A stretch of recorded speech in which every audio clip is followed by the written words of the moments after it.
સિહોરીથી ઊણ national highway number 27 પર street લાઇટો, road પર પડેલા ખાડાઓ અને રખડતા આખલાઓને કારણે અકસ્માતનો સિલસિલો યથાવત જોવા મળી રહ્યો છે.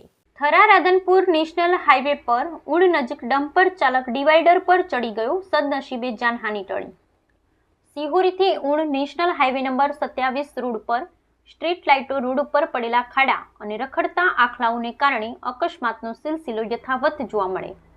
કાંકરેજના થરા-રાધનપુર નેશનલ હાઈવે નંબર 27 રોડ ઉપર રખડતા ઢોરોના કારણે અવારનવાર અકસ્માત સર્જાય છે, તો બીજી બાજુ ડમ્પર ચાલકો પણ બેફામ રીતે હંકારતા હોય છે.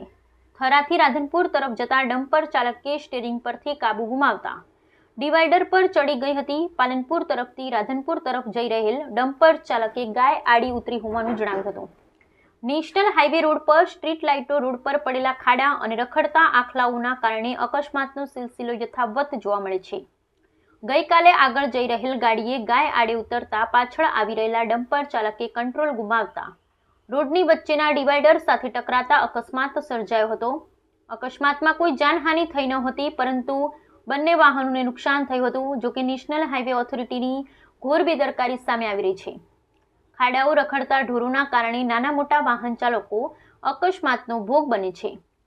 વાહન ચાલકો ટેક્સ ભરીને પણ અકસ્માતનો ભોગ બને છે.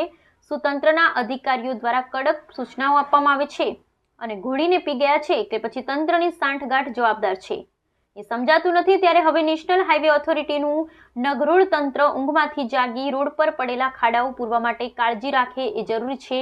અન્યથા કોઈ રાજકીય પક્ષો કે પછી ખુદ પોતે વાહન ચાલકો રસ્તા પર ઉતરી અને વિરોધ કરવા માટે મજબૂર બન્યા હોય તો હાઈવે ઓથોરિટીને ભોગવવાનો વારો આવશે.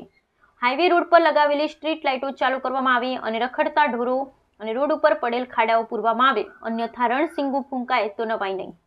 ડીપી જૈન કંપની દ્વારા આ ભલગામ ટોલ પ્લાઝા પર રૂપિયા વસૂલ કરવામાં મશગુલ છે, પરંતુ રોડ ઉપર પડેલા મોટા ખાડાઓ, રોડ ઉપર રખડતા મોટા સાંઢ જેવા આખલાઓથી વાહન ચાલકોને પડતી સમસ્યા જેવા અન્ય બાબતની કામગીરી નથી દેખાતી અને દેખાય છે તો ટોલ ટેક્સમાં રૂપિયાની વસૂલી. Bureau report, Kanuji Thakor, Kankrej, Banaskantha.